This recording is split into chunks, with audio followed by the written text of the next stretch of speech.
यो हो ह्यामरहेड वर्म अर्थात् हथौडा जस्तो टाउको भएको अनौठो किरा, जसलाई यदि तपाईँले आफ्नो घरमा देख्नुभयो भने तुरुन्तै मारिदिनुहोस्, किनभने यसले हाम्रा साधारण गनेउलाहरूलाई खान्छ, जसले गर्दा हाम्रो पुरै पर्यावरणलाई ठूलो नोक्सान पुग्छ।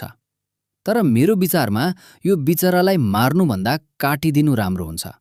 तर काट्ने कुरा एकदमै गलत तरिका हो, किनकि यसलाई काट्दा एउटाबाट दुईटा बन्छन्। यसलाई नछोई एउटा बट्टामा हाल्नुहोस् र त्यसमा नुन वा भिनेगर राख्नुहोस्। तर याद राख्नुहोस्, यसलाई खाने गल्ती नगर्नुहोला, किनकि यो विषालु हुन्छ।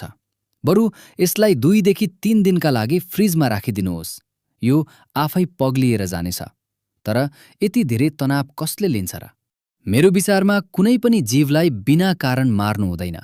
भोलि वैज्ञानिकहरूको धारणा बदलियो र यो जीव नै वातावरणका लागि सबैभन्दा महत्त्वपूर्ण निस्कियो भने के गर्ने?